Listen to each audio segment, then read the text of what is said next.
This is One-on-One.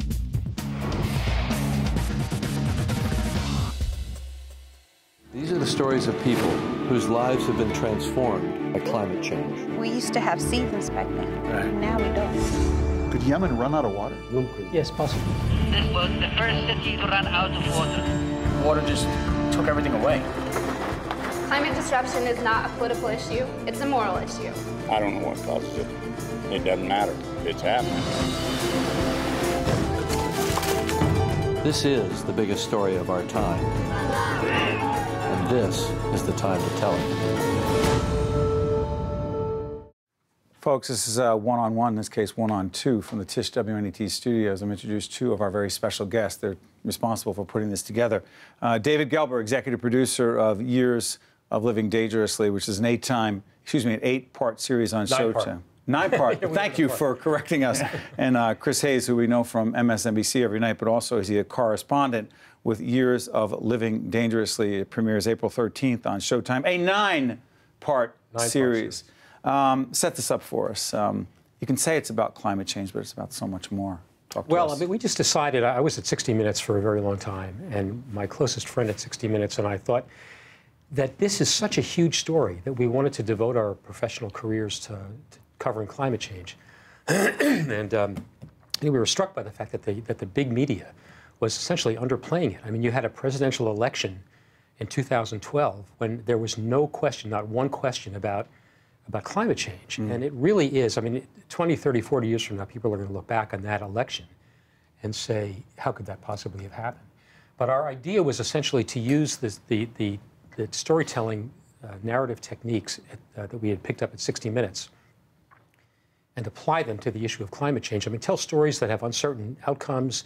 I mean, it's an amazingly dramatic story. And in general, I would have to say that the environmental movement has not done a great job of connecting human stories. I was just going to say, it's much more personal and human. Yeah. Yeah, I mean, the challenge is, and I wrestle with this every day in my own show, trying to, cover climate, is that carbon is invisible.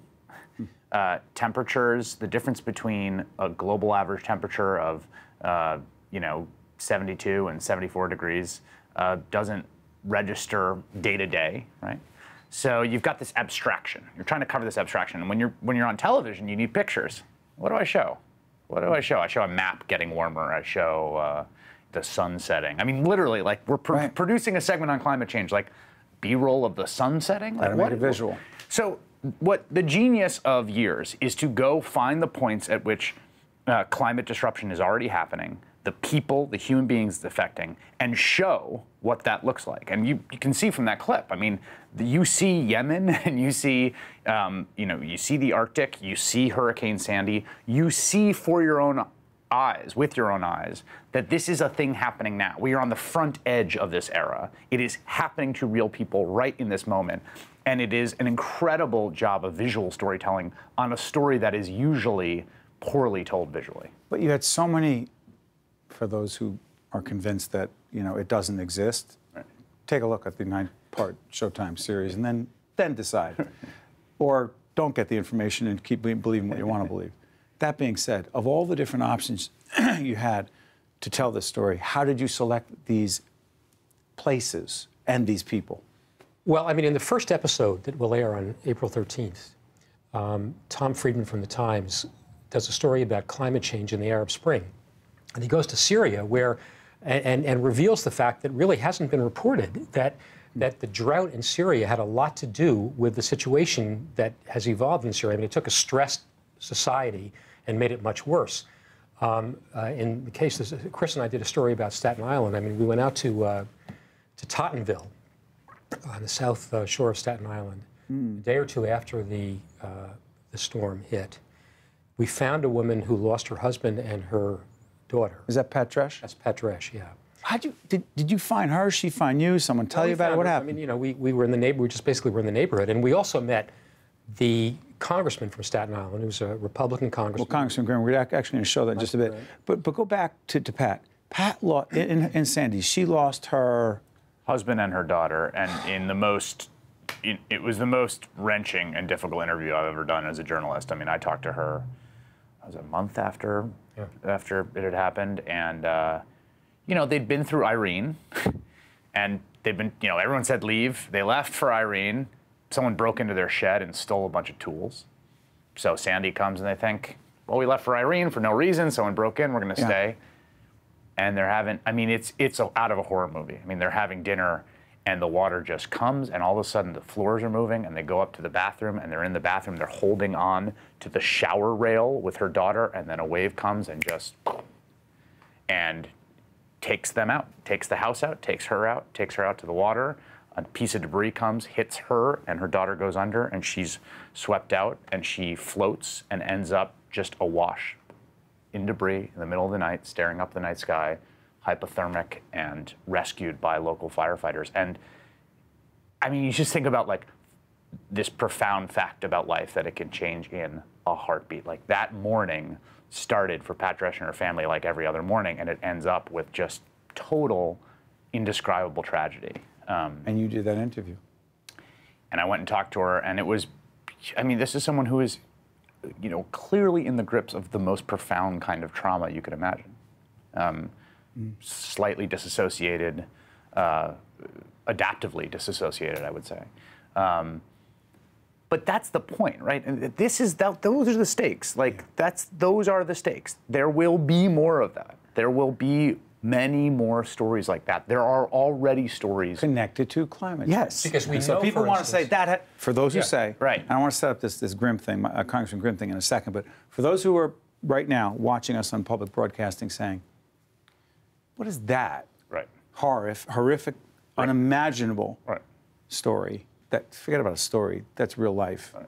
Situation have to do with climate change, you say? Well, what we know, what the scientists are telling us, is that 1 foot of that storm surge was due to human forcing of the climate. I mean, to the fossil fuel emissions, which are responsible for an additional foot of. Well, the water's already up a foot higher than it should be before the storm comes. And we know that roughly 70,000 people, 5 square miles of New York City, were affected by Sandy, who otherwise wouldn't have been affected had it not been That's for, what that foot transfers to, right? That foot of water, which doesn't sound like a lot when you're talking about the bay. Those are people's lives. People's lives. That's life and death. That's the difference between. Literally the difference between.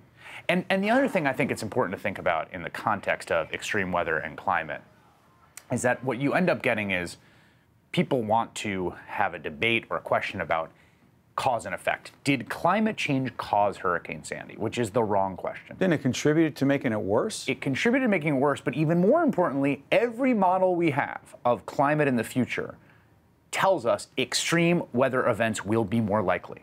So every extreme weather event we have now is a test of the society's resilience in the face of an era of repeated climate disaster. Let's do this. As we set up this interview that Chris did with the shy and retiring congressman from out in Staten Island, Michael Grimm. Do us a favor, set up the other card. You're one of a group of very talented and pretty well-known and important correspondents. Who else do you have? I'm the least well-known correspondent by far, actually. I saw that list. Probably the best, though. Just an absolute joy to work with this guy. So Harrison Ford is in the first episode. Who? Harrison Ford. I'm joking. Harrison Ford does a story. But Harrison Ford, he does a story about Indonesia and deforestation, which contributes tremendously to the heating of the planet. But Harrison is not just an actor. I mean, this guy knows this subject. I mean, he's been involved with Conservation International. Harrison Ford. You don't have Arnold. We do have Arnold. Arnold Schwarzenegger. Who hangs out with some hotshots, with some wildfire fighters, and is terrific.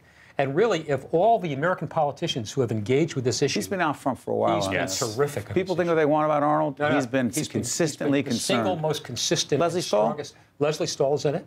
Matt Damon does a piece about heat waves. America Ferrera, the Ugly Betty actress. Tom Friedman. Tom Friedman. Olivia Munn, who was... she's one of my favorite shows on... Don't even say it. HBO. Yeah. Okay. Yeah, she's great. Newsroom. Newsroom, yeah. She does a profile of Jay Inslee. She's just not attractive enough. No, she's I'm sorry. That's a problem. I know. Stop joking. It's public television. I'll stop screwing around. Who else do you have? Anybody else? Oh, yeah, but gosh, I'm going to forget somebody. He'll come back. Michael C. Hall. Don Cheadle. Don Cheadle, the best. Another Showtime show I really love. Can we do this? Set up the Grimm thing. Go. So, Republican congressman from Staten Island, Michael Grimm, he had to deal with the wreckage of Hurricane Sandy. And then after dealing with that, and he did an incredible job, I would say, of delivering services to his constituents. I agree. An amazing job. Then the question is, okay, this Staten Island's not going anywhere. The water's not going anywhere. Where are you on climate? And we have a big conversation about that. This is Chris Hayes, together with Congressman Grimm, from the 9-part documentary series on Showtime. Check it out. I don't think ever trained to see your friends and neighbors in total despair, hopelessness. And it just hit me harder. One of the things that was interesting, the governor said this was a wake-up call about climate, specifically, after this happened. And I'm curious just what your reaction is to that. The climate overall has changed. But let's leave out the part of whether it's man-made or not, because I don't think the science is there to tell us what's causing it.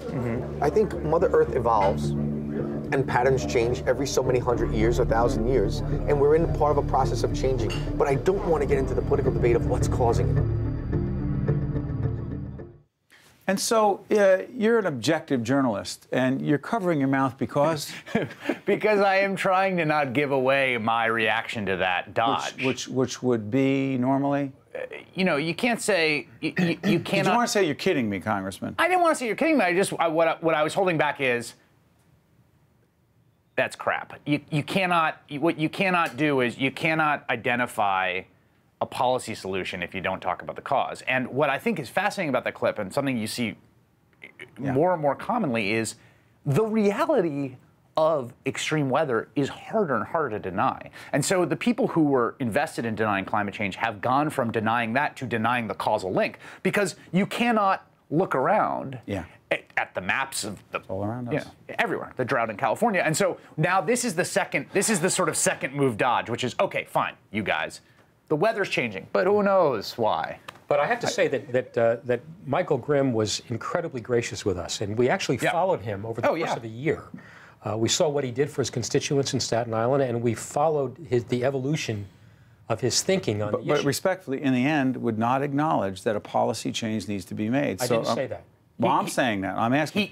I don't want to give it away because his trajectory. Oh, he does. I apologize if I'm wrong. No. His trajectory is fascinating and deeply, deeply illuminating and illustrative. Then I take that back, and then that's why it's more important that people see the entire 9-part series. Real quick before I let you out of here, what can people on public broadcasting on the PBS system watching us right now? What can they do right now if they want to be a part of the solution?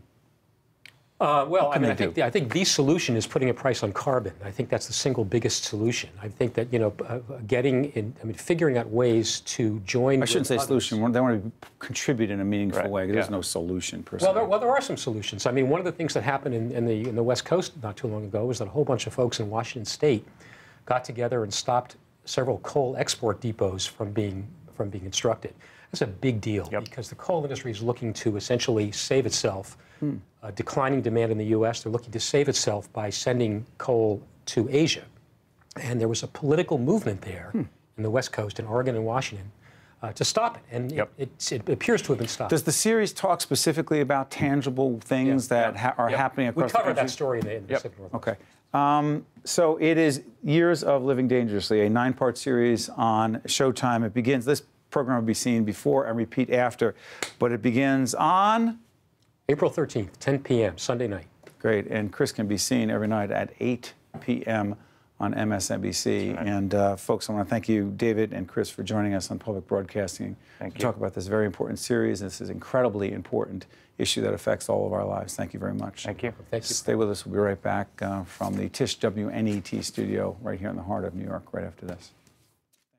One-on-One with Steve Adubato has been a production of the Caucus Educational Corporation, celebrating 25 years of broadcast excellence in partnership with St. Joseph's Healthcare System. This special edition of One-on-One with Steve Adubato is brought to you from the Tisch WNET studios at Lincoln Center. Funding has been provided by Holy Name Medical Center in Teaneck, New Jersey, NJIT, New Jersey Natural Gas, MagnaCare, Sun National Bank, the New Jersey Education Association, and by the Russell Berry Foundation. Transportation provided by Airbrook Limousine, serving the metropolitan New York, New Jersey area. One-on-One with Steve Adubato has been made possible in part by activists and the American Medicine Chest Challenge.